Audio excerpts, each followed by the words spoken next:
Você é bom em alguma coisa. Às vezes pode ser que ainda não tenha encontrado seu lugar certo, mas quem procura, acha. Eu sou Ronaldo Cavalieri e esse é o Sem Parar, um programa original do Centro Europeu que traz histórias de pessoas que tiveram seus altos e baixos, dramas e emoções, muitos perrengues, mas também grandes vitórias na sua trajetória profissional. Porque a sua carreira é assim, uma trajetória sem parar, em constante movimento, de aprendizado contínuo e que sempre que necessário é possível sim repensar, mudar e até recomeçar. Você só não pode ficar na mesma, não se realizar e não ser feliz com o que trabalha. O importante é olhar para trás e ver que valeu a pena o caminho que você construiu sem parar.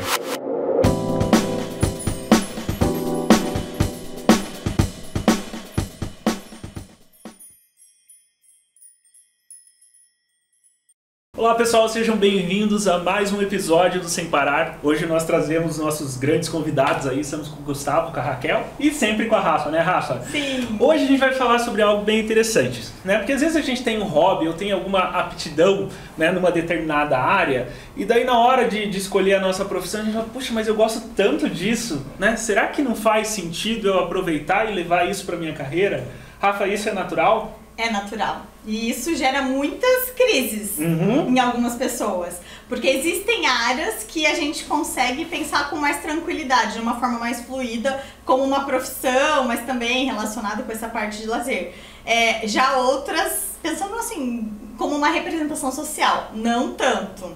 Então é comum acontecer e é bem importante identificar se de fato aquilo que naquele momento pode ser interessante para você como lazer, faria sentido também como profissão. Porque muitas vezes assim, eu tenho, né, esse hobby, tenho de repente um esporte com maior afinidade, gosto de viajar, né, Raquel?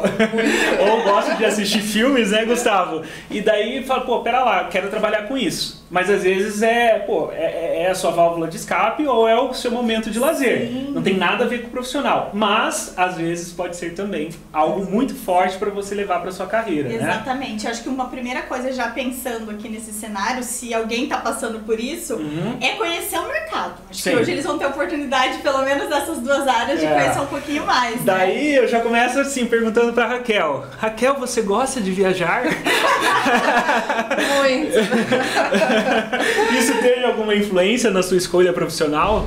Interessante que na minha não, né? Olha Quando só. eu escolhi a formação em turismo, eu pensei no conteúdo, né? Eu falei, puxa, que interessante trabalhar com uma área que eu possa conhecer mais o mundo, explorar o mundo. Assim, eu ficava encantada de imaginar quantas culturas, quantos países, quantos lugares. Então eu falei, puxa, eu quero trabalhar com o que isso vai me trazer uma realização, vai me trazer felicidade, porque quando eu comecei a fazer turismo na faculdade, eu nunca tinha feito viagem internacional, meus pais nunca tinham comprado uma viagem em agência, então foi... Não fazia parte do seu universo essa experiência? Não, eu imaginava o turismo justamente pelo potencial. Eu entrei numa época que o turismo estava assim, super em alta, as viagens... Eu falei, nossa, eu quero estudar, foi muito mercado, quero estudar então, isso. Foi mercado. Aquele momento, né? E me identificar com as viagens. Eu falei, eu acho que eu quero investir os meus estudos, investir na minha carreira em algo que eu possa explorar fronteiras, né? Sair de onde eu moro. E eu acho que a profissão... Eu vi como um potencial para permitir isso, né? Além do lazer, eu trabalhar com algo que eu fosse. Um pouquinho, por mais, poxa, eu não tinha ainda tido alguma experiência com uma viagem ou uma viagem estruturada e tal. Mas como que era o teu sonho em relação a isso? Você, como adolescente, você visualizava esse universo? Eu visualizava muito o lado operacional, eu me identifiquei muito em organizar viagens, estudar esse lado dos produtos, a cultura, entender puxa, eu vou escolher qual país para viajar, que elementos que eu tenho que avaliar, então vou pesquisar hotéis, então o conteúdo das viagens me encantava, pelo lado operacional mesmo, então por isso que eu caí igual uma luva no agenciamento, porque tem pessoas, por exemplo, que gostam de viajar, mas se identificam mais com guias de turismo, querem trabalhar o lado comercial, o turismo é amplo, né? Exatamente, o turismo te abre muitos leques, então eu falo que o turismo acolhe qualquer profissional, dependente do seu perfil, e eu tinha esse perfil mais de office, assim, então eu quero quero cuidar, eu gosto de, né, imaginar que uma viagem tem vários processos. Que é o papel do agente de viagens, né? Essa organização, né? E que isso é que vai promover uma experiência positiva pro viajante, enfim, pro cliente, né? Isso, exatamente. Aí eu imaginei, puxa, trabalhando com viagens, eu vou viajar mais, né? Vou viajar de uma maneira diferente, de um olhar profissional. Sim. Então hoje, a grande parte das viagens, hoje o meu foco é viajar, então obviamente que as minhas prioridades, né, financeiras sempre estão direcionadas para viajar. Igual conheço amigas assim, falam, minha casa não tem cortina, mas eu estou viajando 3, 4 vezes ao ano, né? Eu trabalho para viajar. Eu trabalho para viajar e esse é o meu foco, então você vai direcionar tudo para as viagens. Sim. Porque você acaba, além de vivenciar o que você gosta muito, isso engrandece muito a tua experiência enquanto profissional, né? Com certeza. É totalmente relacionado. E Gustavo, como que foi pra você? Você é um profissional do audiovisual, não sei nem como te enquadrar, cara. Você é o quê? Não sei também. Rafa, vamos ajudar o Gustavo a descobrir o que ele é. Tem uma câmera, eu tô lá. Ou vamos criar um nome, né? Não sei o que. Tem uma câmera, tem um palco. Você tá atrás das câmeras, você tá na frente das câmeras, você pulou de cabeça nesse universo do audiovisual, né? Sim. Eu entrei assim até por uma questão de demanda do mercado, né? Entender que eu gosto de viajar também. E viajar custa dinheiro, né? Então eu preciso trabalhar. Então é mais ou menos entender as possibilidades que eu tenho para ganhar dinheiro e jogar. Então, vai ganhar dinheiro operando câmera, vamos operar a câmera. Vai dinheiro na frente da câmera, vamos pra frente da câmera. Vai dinheiro carregando tripé, vamos carregar tripé. Vou viajar nesse personagem. Vamos nessa, vou criar uma persona que faz tudo. Sim. Então, mas eu comecei tudo começou com a atuação para perder vergonha, né? Entrei no teatro para perder vergonha. Todo mundo, né? Tem histórias parecidas, assim.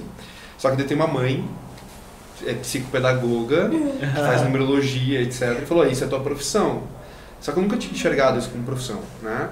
E as coisas foram fluindo, né? Eu fui fazer teatro num projeto social, né? Porque não tinha dinheiro para pagar um curso de teatro, eu fui fazer num projeto social. E nesse projeto social que alavancou assim, o meu entendimento sobre o universo da atuação.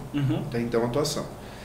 E aí, durante esse processo, esses 2 anos de curso de teatro, onde eu comecei de fato a estudar teatro, a convite de uma turma de cinema do Centro Europeu, em 2014 isso. Eles precisam, os alunos do Centro Europeu eles fazem algumas práticas, né, de cinema e precisam de elenco para compor essas práticas. Então eles convidam alunos de teatro, enfim, vão para faculdade de teatro, para cursos livres de teatro e convidam. Numa dessas eu fui chamado e a primeira vez que eu fiquei na frente de uma câmera, então, foi com os alunos do Centro Europeu de Cinema. Só. E hoje é o curso que eu ministro, sou supervisor, enfim. Então, lá em 2014, então, a primeira vez que eu fiquei aqui, né, olhando para uma câmera foi com os alunos. E ali eu comecei a entrar nesse universo, assim, mas não ainda vendo como uma profissão. Algo que eu gostava de fazer. Sim. Algo que estava me fazendo bem. Certo. Porque até então eu era muito tímido, muito fechado. Aquela coisa, apresentar um trabalho lá na frente. Não quero, ficava bicudo no canto. Aquele chato com o braço cruzado no canto em festa era eu. E não me fazia bem, eu não queria ser essa pessoa. Porque tudo bem você ser reservado, mas eu não queria ser. E tá de bem com isso, né? E se você quer ficar na tua, reservado, quietinho, beleza. Mas eu era assim, não por escolha. Era tipo, né? Incomodava. Então eu queria, assim, vamos lapidar. E o teatro foi uma ferramenta pedagógica e terapêutica até pra mim. Sim. E só que, a partir do momento que eu fiquei na frente de uma câmera, outros cursos ali, a Unespar, que era a FAP, que é a Faculdade de Artes do Paraná, que tem um curso de cinema, enfim, a faculdade daí, começou a me chamar, o Centro Europeu começou a me chamar, eu comecei a gravar trabalhos acadêmicos, ganhava ação do bom de cachê. E tá tudo certo, faz parte do processo, então assim, e até que surgiu a possibilidade de um primeiro teste profissional. Ali eu comecei talvez seja uma possibilidade, né? Eu tava ali no primeiro ano de ensino médio, então eu tava com meus 14, 15 anos. E aí eu tinha um grande amigo meu, modelo, na época, e ele começou a me apresentar esse universo de agenciamento, não sei o que, eu não tinha ideia, nunca tinha pesquisado. Aí eu falei, ele começou a me incentivar, mas ele era parte de modelo, eu era parte de atuação, mas conversava ali em certos pontos, e beleza. E aí numa dessas eu comecei a gravar, e aí surgiu um teste, fiz um teste, não passei, mas essa mesma... Que também faz parte. Totalmente. Você toma 100 nãos para um talvez nessa profissão, né? Eu falo isso para os alunos, assim, não, cara, beleza, fiz lá, despretensioso, não passei.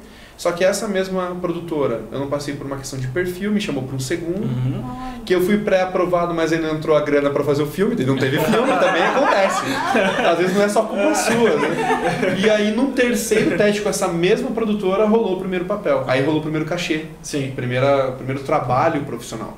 Eu falei, opa, olha que legal. E o primeiro profissional... Mas Gustavo, deixa eu fazer uma pergunta. Aí você já tinha se identificado com essa área? Sim e não. Porque eu ainda estava deixando rolar, assim. Estava no ensino médio, preocupado em passar em química e física. Ele estava experimentando. Eu era um problema, assim, na escola. Porque eu tenho um pacote completo. Déficit de atenção, hiperatividade e dislexia. Então, né? Eu estava preocupado em não reprovar. E, em paralelo, eu estava deixando as coisas fluírem. Então, não teve o momento que eu parei... pausa dramática, daqui a pouco eu conto. Teve um momento da virada, mas ainda não. Eu fiz esse primeiro papel, me senti muito bem, porque daí foi a primeira experiência de trabalhar. Foram ali uma semana, um curta-metragem, então foi uma semana gravando direto e sentindo a rotina. 12 horas por dia, gravação, ritmo intenso. Vida real. E aí aquilo ali eu comecei a entender também como funciona uma produção. Sim, mas aí vamos lá, você falou desse seu pacote aí, né, de todas essas coisinhas, esses probleminhas, né, que você teve que encarar enquanto aluno ali, ensino fundamental, ensino médio e tal. Daí você foi já para esse ambiente de mercado de trabalho e por mais que tivesse todo esse movimento exaustivo, 12 horas, aquilo já te gerou identificação? Muito, porque eu estava fazendo o que eu gostava. Ali eu comecei a entender o que eu gostava. Entendi. Porque até então, enfim, aquele momento do ensino médio que você está tentando entender o que você vai fazer da tua vida. Então ali eu comecei uma possibilidade. Mas surgiu mesmo quando, durante essa gravação, eu tinha feito uma peça de teatro onde foi publicada algumas fotos e uma agência de São Paulo viu essas fotos e pediu para eu assinar com eles. E aí começou, tá rolando. Eu terminei de gravar o primeiro filme na terça. Quinta-feira essa agência conseguiu um teste em São Paulo para uma novela. E eu fui fazer esse teste.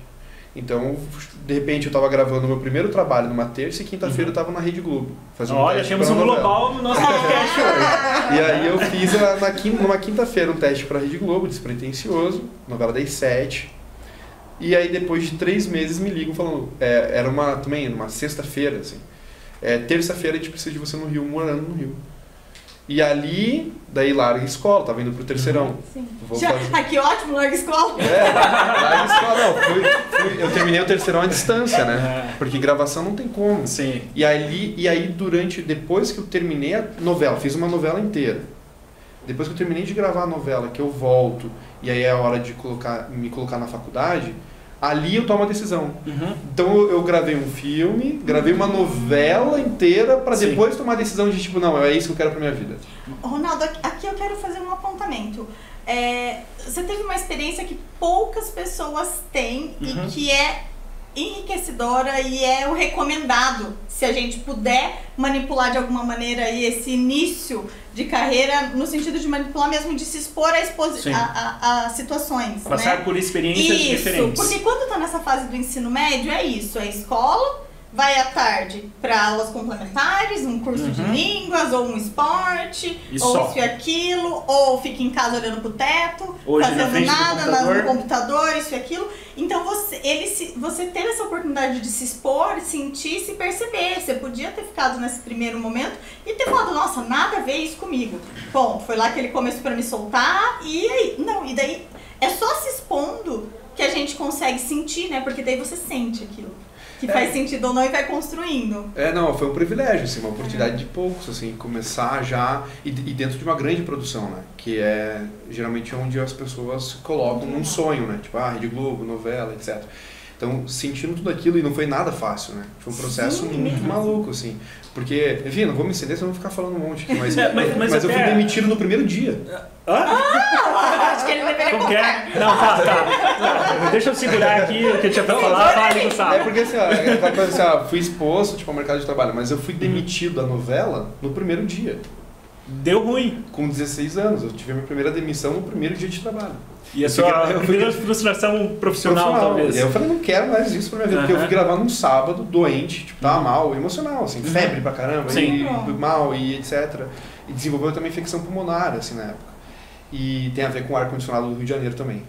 Pessoas que assistindo 40 graus lá fora e 16 no estúdio também acaba. O curitibano não é acostumado com ar-condicionado. Hoje eu estou acostumado, mas eu não era. Mas enfim, e aí eu fui gravar no sábado, 18 cenas no primeiro dia, nunca tinha entrado no estúdio, não entendia como funcionava o estúdio, uma voz de Deus falando comigo, que o diretor não fica, eu tava acostumado com o diretor, oi querido, tudo bem? Lá não tem querido, lá é meu amigo, vamos embora.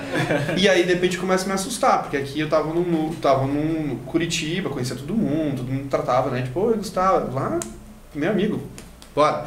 E aí esse ritmo intenso me fez mal, e no sábado eu saí do estúdio, já ligaram pra minha mãe, porque é menor de idade, né? Domingo minha mãe tava lá, segunda de manhãzinha eu cheguei no Projac, então assim, eu saí do sábado 9 horas da noite do Projac.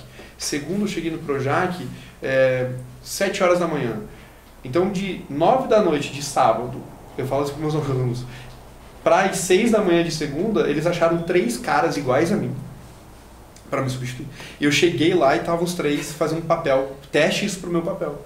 E ali eu percebi que eu fui substituído das 9 da noite do sábado. Ali eu percebi que você é uma engrenagem, assim. Sim. Isso, se você não se encaixar, vai ter outro que se encaixa. Tem o lado bom e o lado ruim. Hoje eu vejo, hoje eu entendo, assim, com a visão de produção, que não dá pra parar. Cara, é uma máquina muito grande pra você parar por conta de uma pecinha. Se substitui a pecinha e vamos seguir. Segue o barco. É muita grana envolvida, é muita produção. Hoje eu entendo. Mas na época, com o nosso ego, eu sou insubstituível.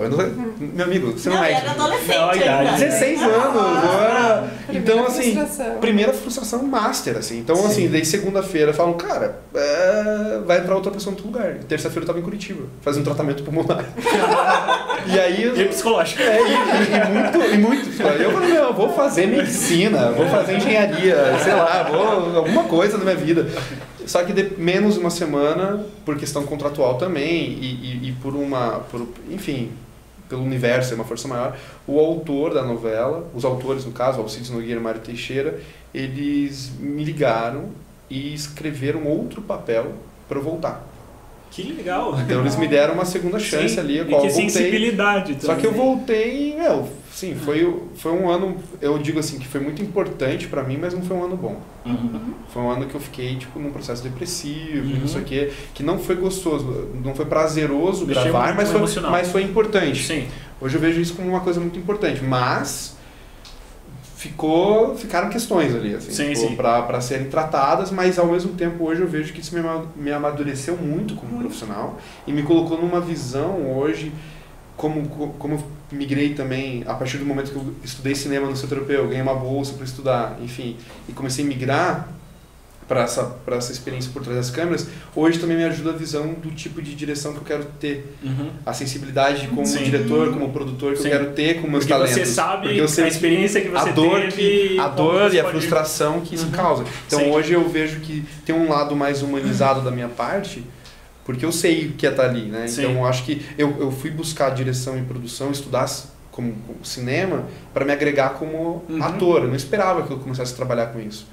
Mas por questões de convite do mercado, tudo comecei a migrar para isso também. Sim. Mas vejo com uma sensibilidade por conta desse trauma, que hoje é um mega aprendizado. Assim. Mas se pegar tanto o que a Rafa falou, como o que você colocou também, né, de ser uma experiência que poucos têm acesso, né, nessa fase de adolescência, de escolha de uma profissão. Sim. Por quê? Porque todo mundo tem que ir pelo mesmo caminho.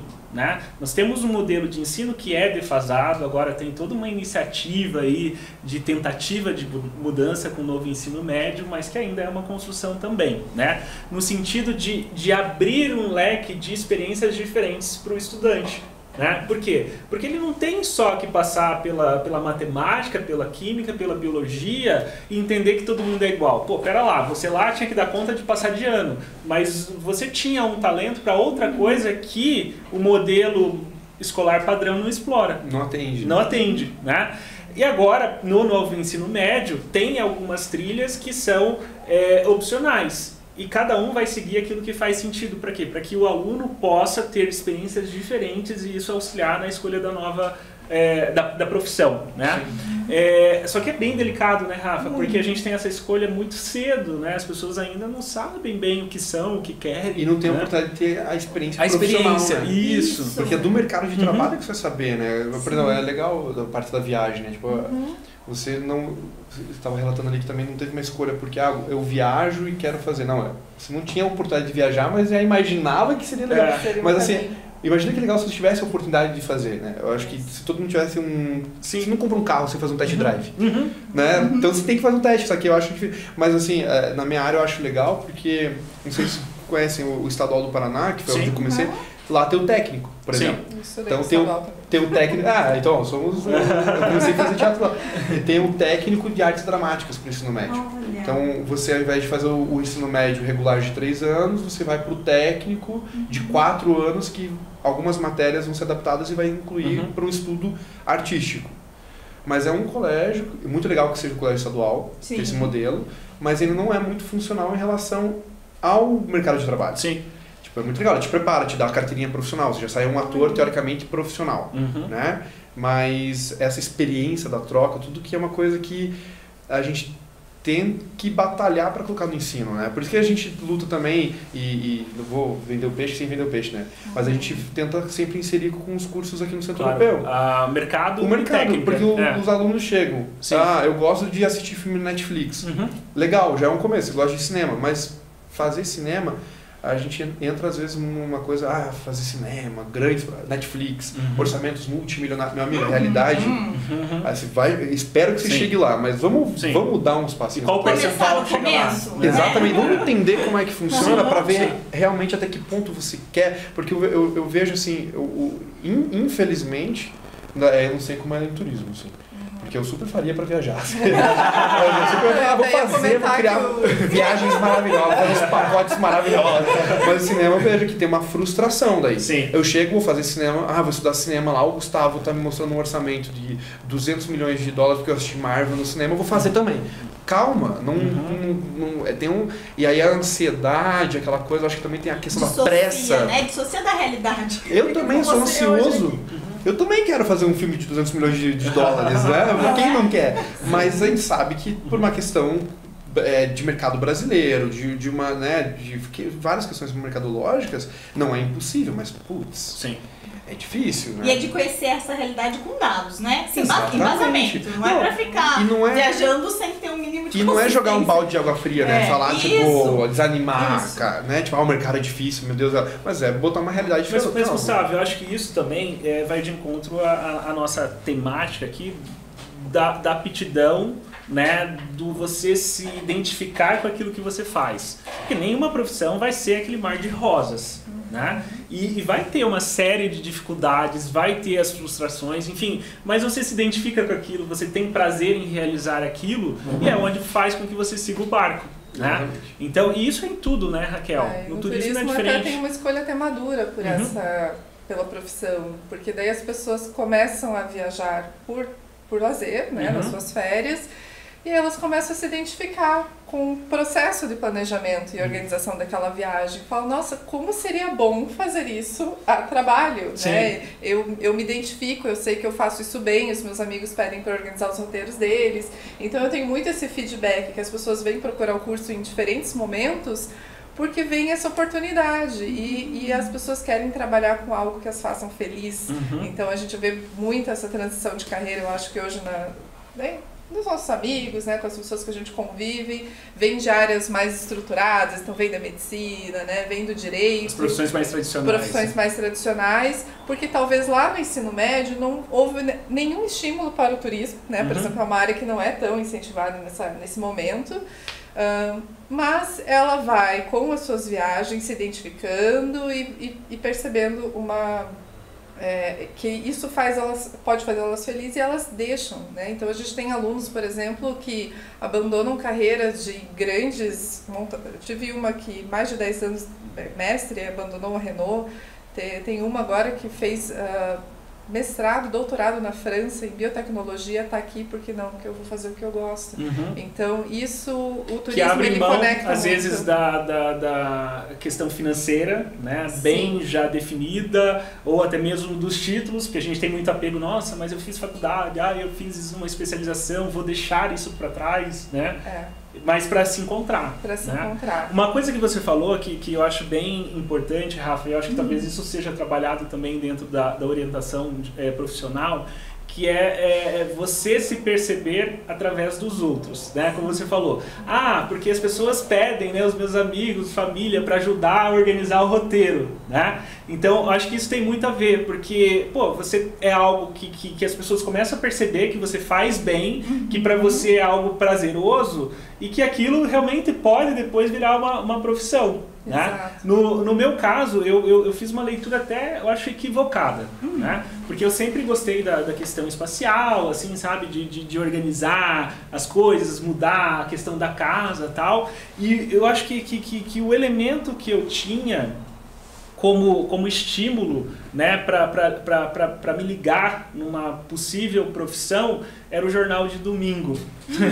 Eu não sei se vocês se lembram. O jornal de papel? O jornal de papel, né?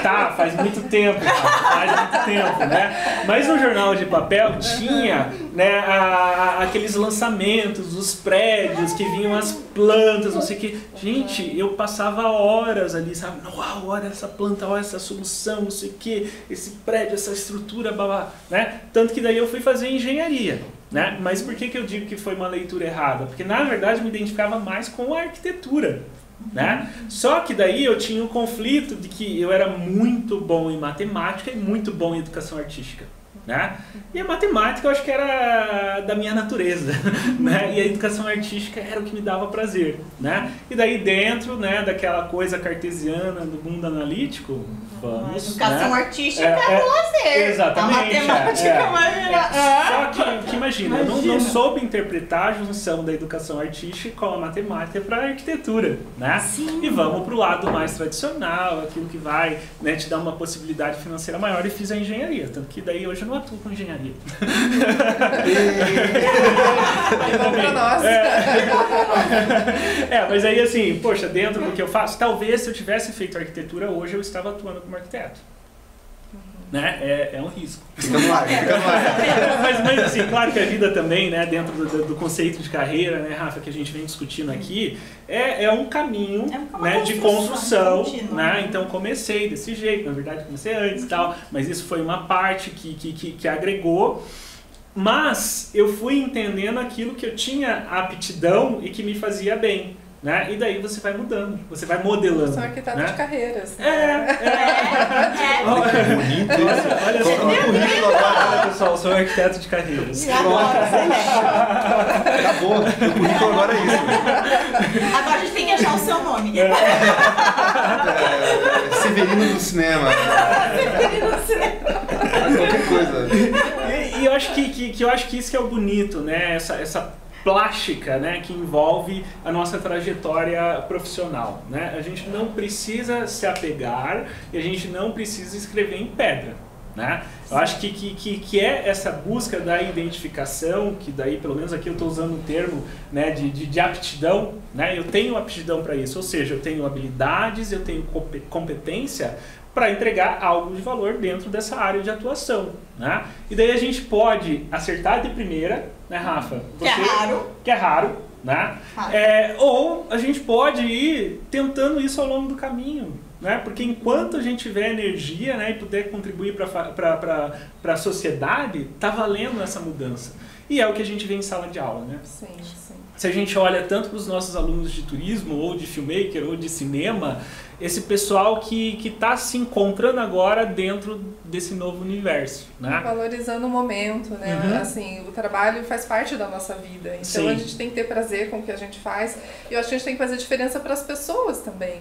Então eu acho que eu vejo muito esse papel do trabalho, né?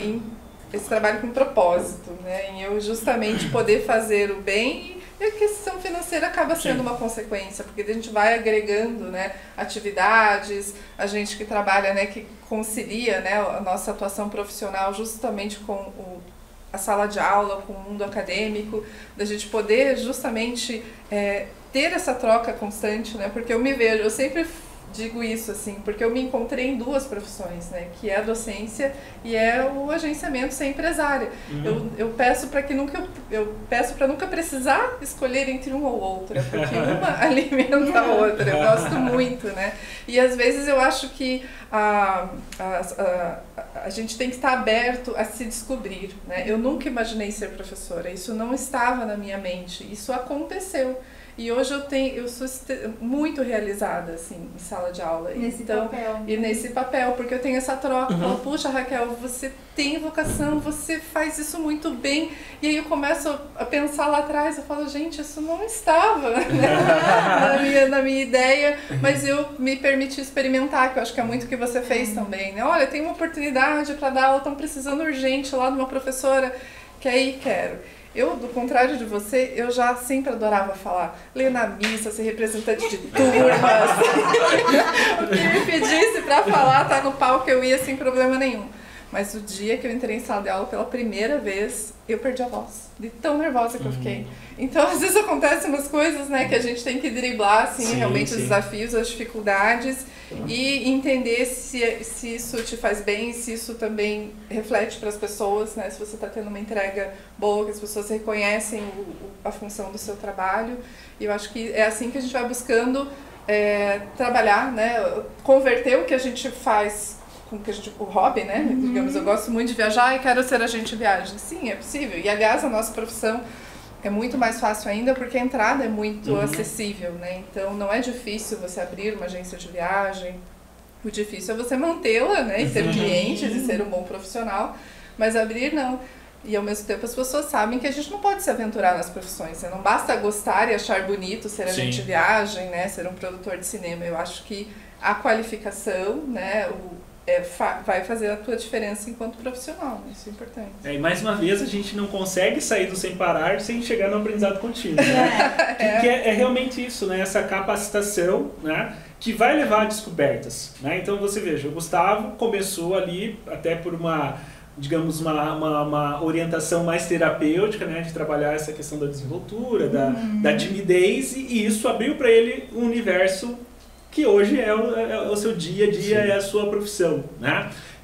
Você, por mais que tivesse uma desenvoltura em falar e tal, mas lá atrás não passou na sua cabeça ser professora, né? Mas você descobriu que isso é uma vocação sua, né? Rafa, o que é vocação? O que é vocação? Pois então, a gente costuma explicar de um jeito que pode parecer, porque eu acho que é bem tranquilo de entender. Quando a gente pensa em vocação, que até na parte da minha especialidade, que é desenvolvimento de carreira, né, orientação profissional e desenvolvimento de carreira, a gente evita usar o termo vocação, porque vocação vem de vocare, de chamado. Dei uma bola fora. Não, foi ótimo, porque ninguém pergunta isso. E eu falei naturalmente essa palavra. Não paga não. Não, na verdade a gente combinou. Porque é muito importante destacar isso. Eu sabia que vocari era vocação, vocari, equivocado. Tá tudo ali.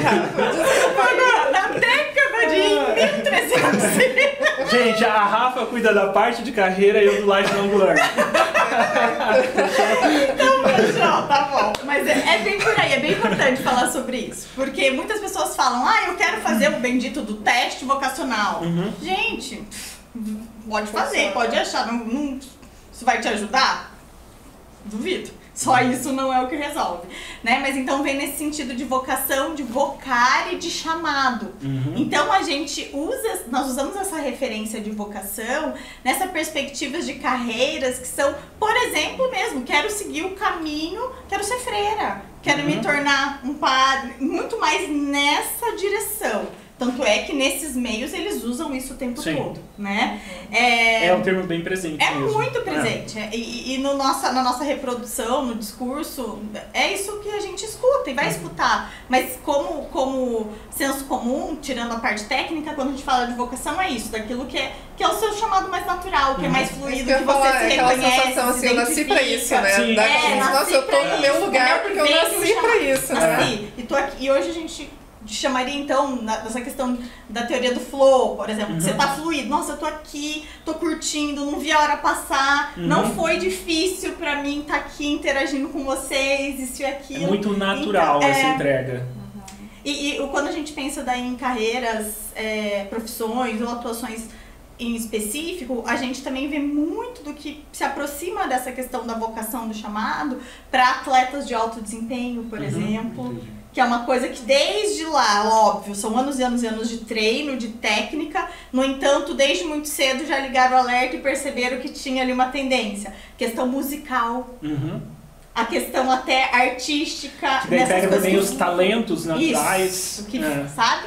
Que destaca, que sai da curva para alguma habilidade específica.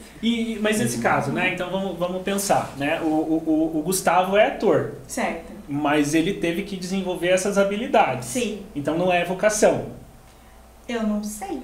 Se ele não estava quieto, mudo lá por outras questões. Podia estar guardadinho lá. E daí só aflorou. Sempre menti muito bem. Acho que... Então, fez ele até ficar assim, emburrado lá, isso e aquilo, porque ele não estivesse ocupando um lugar que era dele, porque incomodava, né? Acho que era mais, eu acho que mais voltado, talvez uma percepção minha, uma leitura minha. Não, eu acho que é legal a gente discutir isso, porque eu acho que as pessoas têm, às vezes, o conceito. Porque foi muito rápido, assim, a primeira pisada no palco... Soltou. Foi muito doido isso, assim. E a partir dali, o Gustavo antes do teatro, o Gustavo depois do teatro. Sim. E a primeira vez que eu pisei num palco improvisado, inclusive, foi para apresentar... O meu irmão era minha plateia, porque eu estava apresentando para as turmas mais velhas do colégio. Então, a partir dali, mudança total, assim. Até em ciclo de amizade, comecei... Sim, não vou falar que... tinha amigos, sempre fui falador, enfim, dentro de grupos que eu conhecia. Agora, não era o tipo de pessoa que chegava numa sala de pessoas que eu não conhecia e ficava, oi, tudo bem? Não, eu era a pessoa que chegava lá e ficava quietinha. Hoje em dia já sou a pessoa que mais chega, dá bom dia, puxa um assunto. Então acho que essa travinha que foi. Mas eu acho... Mas eu acho que daí talvez tem questões psicológicas, sim, bloqueios, tem, né? Total. Tem a ver com criação também, tipo, de até um pouco da questão masculina, machista, de o homem tem que ser mais sério, tem que não sei o que e tal. Que eu tinha exemplos assim, então talvez foi uma desconstrução muito mais... pessoal do que propriamente para essa parte da vocação do profissional. Foi uma coisa, foi tirar alguns dogmatismos impostos dentro de uma criação, dentro de coisas que eu queria seguir de padrão. Até então eu seguia muito o exemplo do meu bisavô, que era militar, eu queria ser militar. Aí eu pesquisava sobre o exército. O exército é o cara o quê? Sério, duro, não fala, fechado, não sorri. É o que a gente tem, um preconceito que a gente tem em relação ao estereótipo de um militar. Já estava atuando, né? Vestiu esse personagem. Pronto, vestiu esse personagem. Então, e aí, de repente, eu acho que essa forçação de algo, tipo, quero ser isso, não me fazia bem. De repente, eu me coloco no lugar que, então, eu quero fazer isso e vejo que eu posso me desconstruir em relação, beleza. Só que é engraçado, porque numa faculdade de teatro a gente tem estereótipos também, o qual eu não faço parte. Porque aí o pessoal me zoava, eu tirava sarro, porque eu uso camisa, eu sou mais formal, eu tenho questões... Engomadinho. Eu era o playboyzinho global. Era meu apelido na faculdade, o playboyzinho global. Eu sofria, mas era tirar o sarro em relação ao padrão que eu sigo. Que é diferente. Que é um pouco mais formal, porque o meio do cinema, da televisão, é um pouco mais... Eu faço produção executiva. Já tem um lado... Eu faço reunião com possíveis aportes financeiros, então eu faço reunião com empresários. Então eu estou num núcleo um pouco mais... Não vou falar elitista, não é essa a palavra. Business. Mais formal. Mais business. Então, automaticamente, porque eu me identifico um pouco mais com isso. Então, quando eu chego também para dar aula no Centro Europeu, eu também tenho uma facilidade, mas eu sou um pouco... Claro que eu faço brincadeira, falo palavrão, não sei o quê. Eu tenho... Mentira, eu não falo palavrão em sala de aula. Eu esqueço de falar do meu chefe. Eu nunca falei. Eu falei uma coisa. Eu falo alguns, tá? Mas poucos. Bobão, cara de alface, é isso. Bobinho. Então tem uma desconstrução de uma informalidade, que daí eu falo sobre criação de persona com meus alunos de interpretação. Então eu tenho uma persona construída visual ali, que passa um pouco mais de formalidade, passa um pouco mais, até entendendo um pouco da minha imposição por conta da minha idade, onde a maior parte dos meus alunos são mais velhos do que eu. Todos os meus professores, dos quais eu sou supervisor, são mais velhos do que eu, então eu tenho talvez um pouco da necessidade de me colocar num lugar um pouco. Então. Mas desconstruo no mesmo tempo de falar descontraído, de falar besteira, de ser brincalhão, ser meio bobão.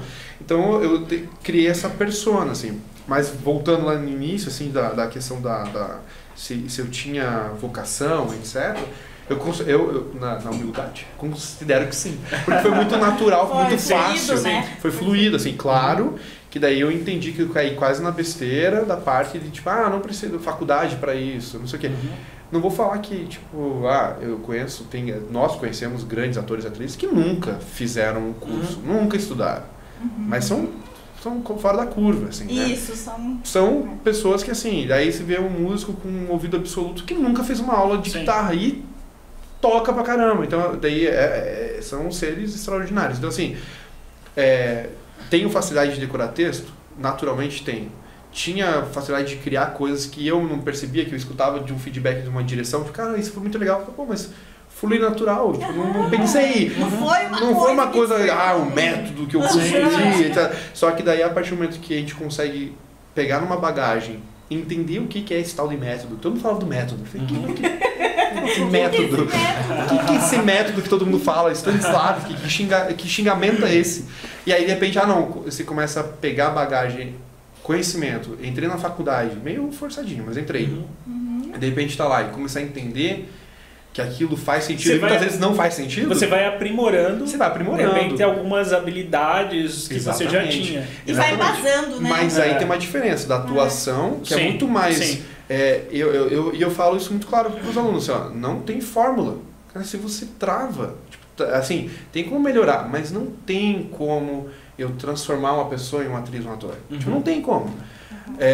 Oi, tudo bem? Cara, não tá muito natural. Fala tipo oi, tudo bem? Oi, tudo bem?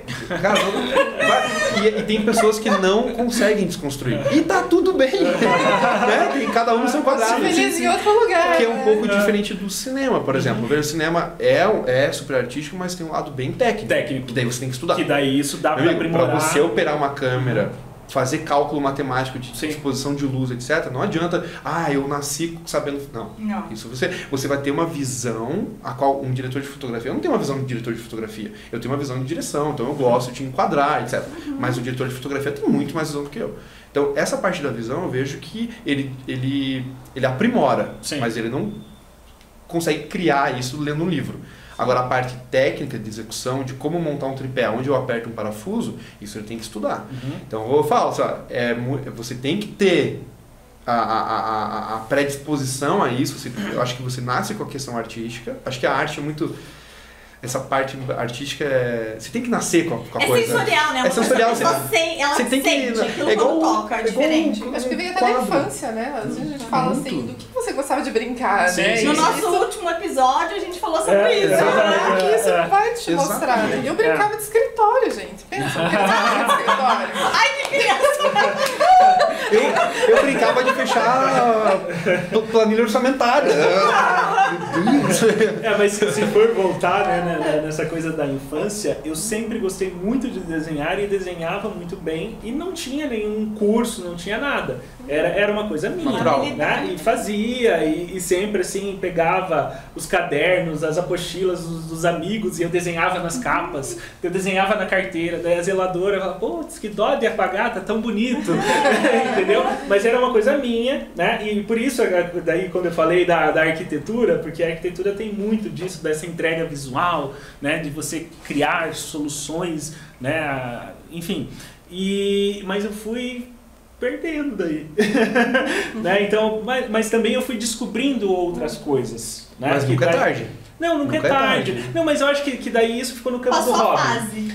Não, eu acho que ficou no campo do hobby, sabe, Rafa? Tá. Né? Tipo, eu acho que é algo que me reabastece em termos de energia, né? Mas não necessariamente eu preciso ter aquilo, nem tenho, na verdade, na minha entrega profissional. Né? Um hobby simples. Vou fazer um prédio. Não, mas sabe que tem um projeto de prédio. Não, mas sabe que tem aquela coisa de família folgada, né? Que sempre pede, você não pode fazer um projetinho aí pra mim e tal, né? Mas pra mim é prazeroso, né? Porque é algo que realmente me faz bem, né? Mas eu acho que daí a gente entra nessa questão, né, da aptidão, seja ela nata ou seja ela desenvolvida e depois reconhecida.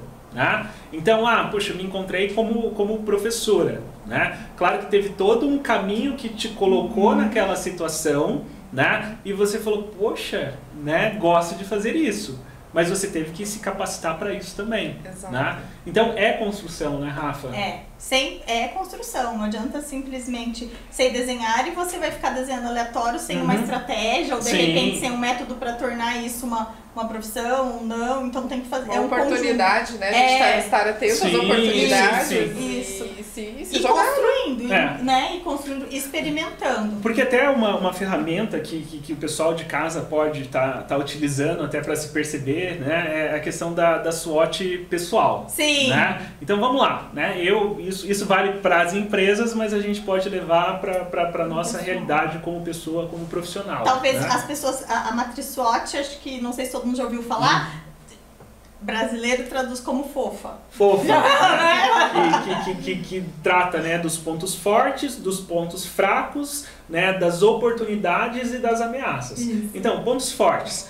Quais são aquelas habilidades, né, que eu tenho mais facilidade, né, que acho que tem muito a ver com essa questão também, né, de aptidão, enfim, né, aquilo que eu me destaco, aquilo que eu tenho mais potencial. Né? Ao contrário, quais são os meus pontos fracos, os meus pontos de melhoria, que também é tudo certo, né? Não dá para todo mundo ser bom em tudo, né? E senão o mundo seria chato, né? Mais chato.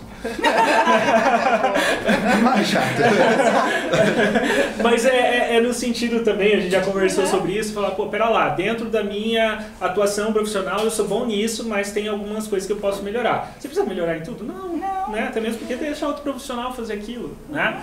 E você entender que esse seu ser, né, formado de N habilidades te dá uma oportunidade diante ao mercado, né? Ou você não ter um preparo, aquilo pode ser uma ameaça, né, para o teu posicionamento profissional. Então tudo é uma questão de autoconhecimento, né? Sim, e de conhecimento da realidade.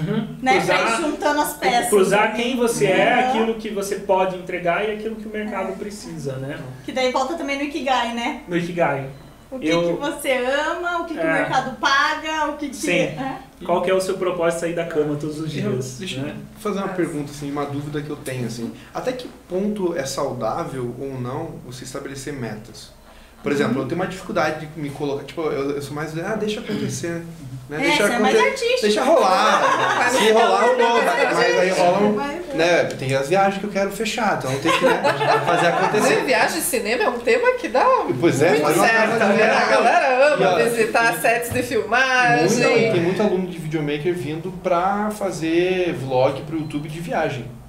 E pra gravar as viagens. Tem muito, a maior parte. Porque é uma das temáticas que mais tem campo na internet, né? Sim, não, e aí você vê o pessoal de vlog tipo, sendo patrocinado por marca de câmera, ou por agência, ou sendo convidado a ir a um lugar, por exemplo, um hotel em Gramado, contrata essa pessoa pra ir até lá, filmar o hotel. Esse é meu quarto. Fazer tipo um vlogzinho e tal.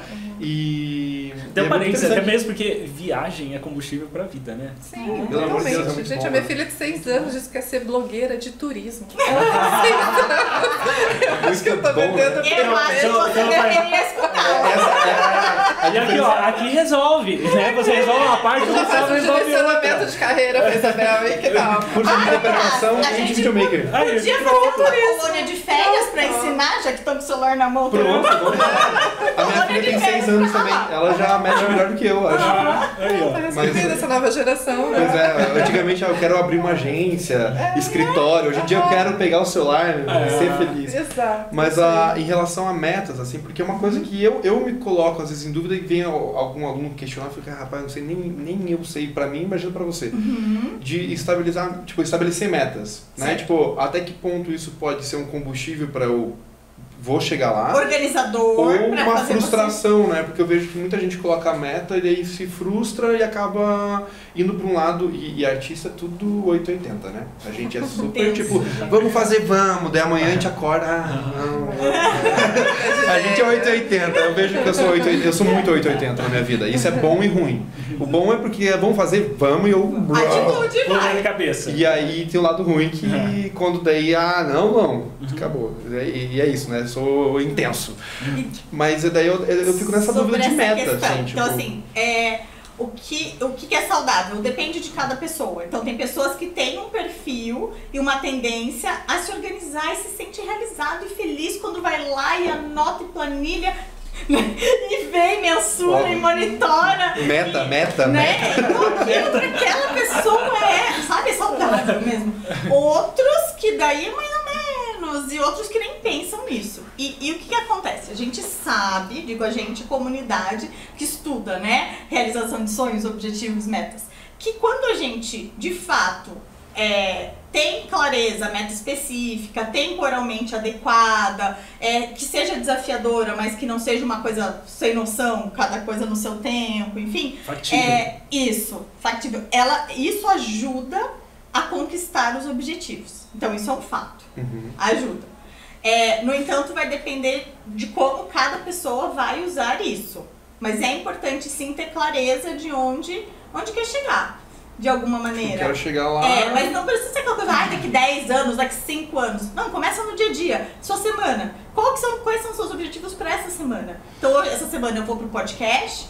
Daí tem isso e aquilo que sai mas que faz parte aí do fluxo porque tá alinhado com o meu desenvolvimento de carreira, de repente, uma produção específica que eu vou... Enfim, sei lá. Então Rafa, mas será que não é importante a gente ter uma clareza do que é meta, do que é sonho?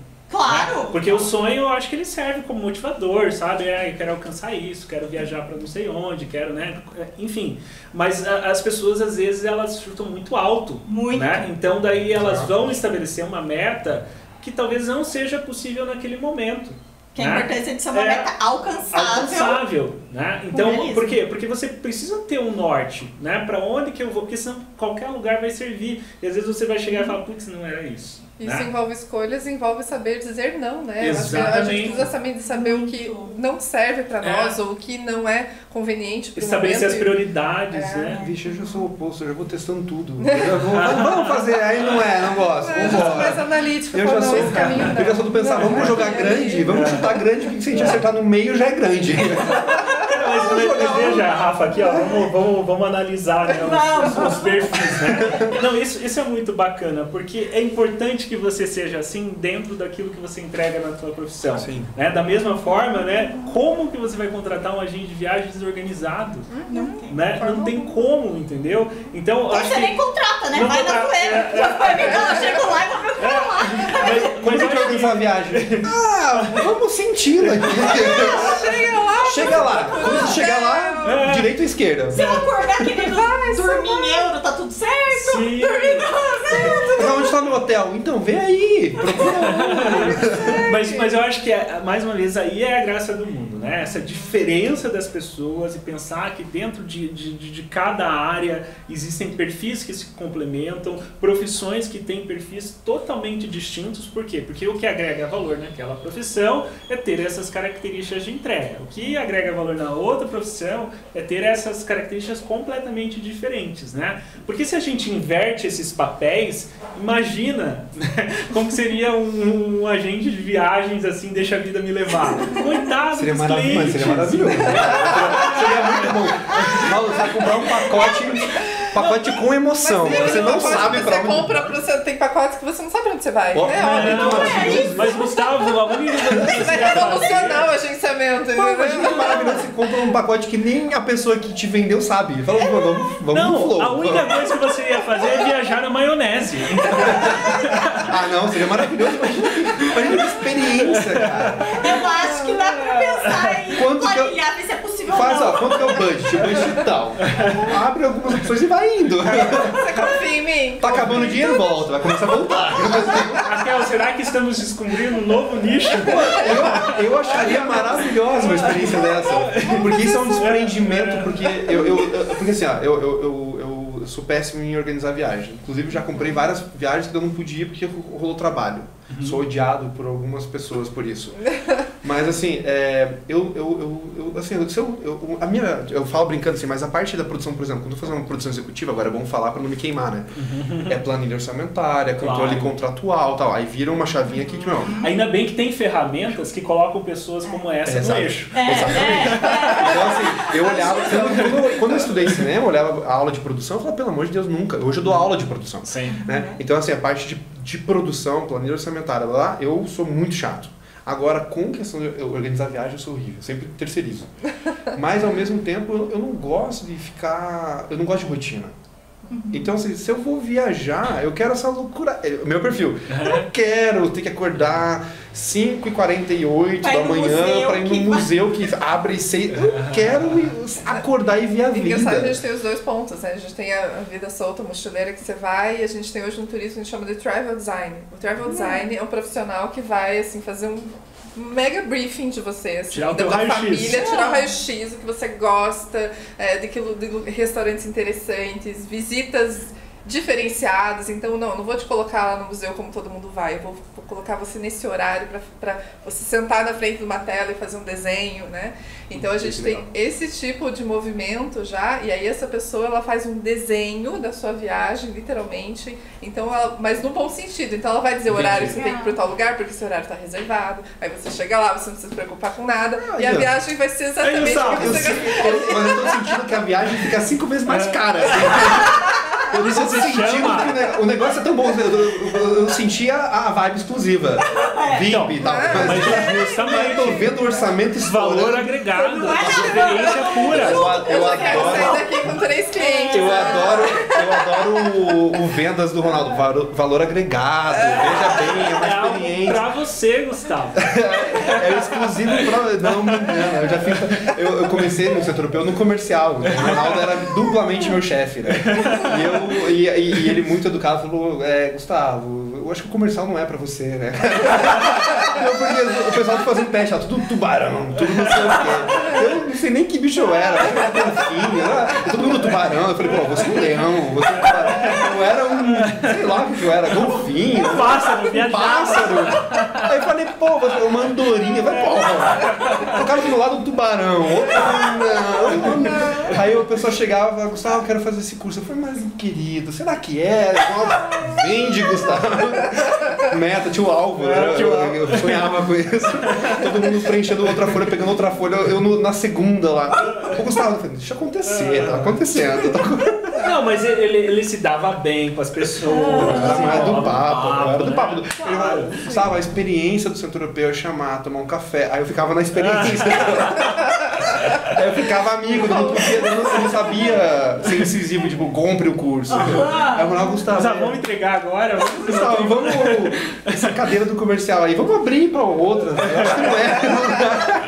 Uma coisa diferente. Mas o mais importante é que agora o Gustavo está no lugar dele. É isso mesmo. Então eu acho que é isso, eu sempre falo. Não existem pessoas erradas, existem pessoas certas nos lugares errados. Viu que missão fofa? Gustavo, o problema não é você. O problema é onde você está. Exatamente. Mas olha que legal, assim, é claro, é uma brincadeira, tudo, mas dessa dor ali de putz, né, eu não levo, e tudo bem, eu acho que não faz parte não ter o perfil para tudo, a gente não consegue fazer tudo, né? Não. Surgiu o curso de interpretação. Exatamente. Né, de um entendimento, de uma aproximação que tive com a escola, etc. Eu falei, pô, aí me descobri dando aula, me descobri na supervisão, então nada por acaso. Assim. Mas foi uma experiência muito boa, levo isso pra parte de quando eu vou fechar com publicidade, tipo, por exemplo, de insert publicitário, negociação, etc. Eu lembro o que era o tubarão, então eu lembro.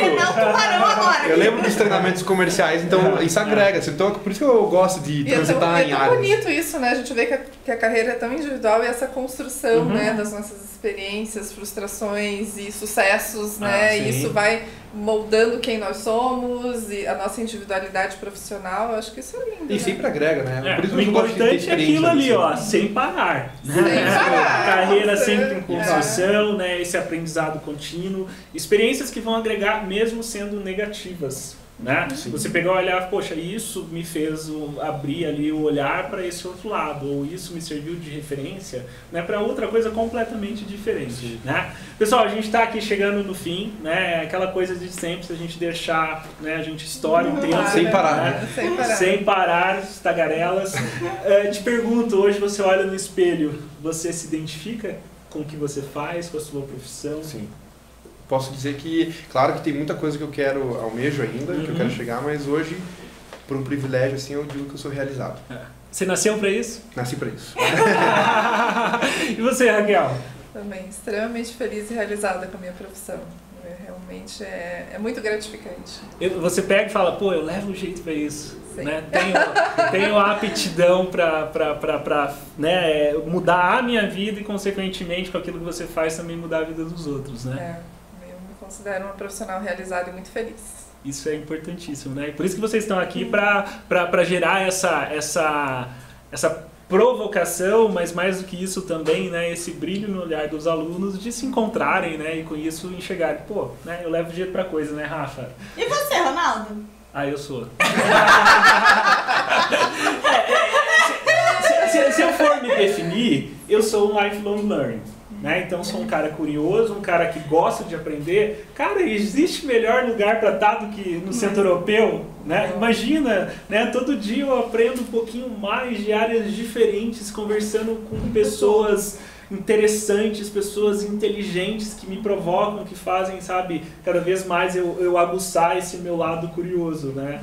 Então, eu me realizo profissionalmente, né? E a gente não pode deixar também de ter a nossa entrega, né? Como profissional, agregando valor, seja a vocação, seja a aptidão, seja lá o que for, né? É fazer sentido, né? Com aquilo que você pode contribuir. E você, doutora Rafaela de Farias? Pois então. Eles não sabem, mas eu vou contar para eles. Eu divido a minha carreira profissional no papel de psicóloga, no sentido de atendimento mesmo, de orientação profissional de carreira. Sou prof, né? Sou empresária e não considero como algo ativo profissionalmente, mas produtora de conteúdo, né? Na rede social, enfim, aqui e assim por diante. E eu falo pra vocês, hoje eu tô num momento de transição que eu me reconheço muito mais como empresária e produtora de conteúdo do que como psicóloga e professora. Então eu amo esses quatro, mas hoje eu tô num momento da vida que o que me faz mais feliz é isso aqui. Tá mas produzindo conteúdo. Rafa, é construção. Então você veja, por que você chegou nesse ponto? Momentos. Porque você acumulou toda uma experiência, uma bagagem, uma visão que você agora é hora de compartilhar. Exato. Né? Então, da mesma forma, poxa, eu não me identificava, não sabia que era professora, eu não sabia que tinha, né, jeito para coisa. Mas por quê? Porque você se preparou para chegar nesse ponto, né? Então, eu acho que hoje, nesse episódio é isso, né? Tem coisas, tem características, tem habilidades, aptidões que você pode reconhecer lá quando criancinha, mas tem outras que você vai descobrindo ao longo da vida, quando você vai se formando e se tornando cada dia uma nova pessoa e um novo profissional. E né? se permitindo experimentar. Se permitindo, né? com certeza. Sem parar. Sem parar sempre, né? Pessoal, obrigado. Né, aí por esse bate-papo, por essa troca, né? E a gente espera vocês aí acompanhando os próximos episódios. Coloquem as suas dúvidas, as suas sugestões de novos temas, né? Porque o importante é a gente sempre seguir sem parar, né? E pensar que a nossa carreira está aí para ser transformada sempre que necessário. Um grande abraço, pessoal, e até a próxima.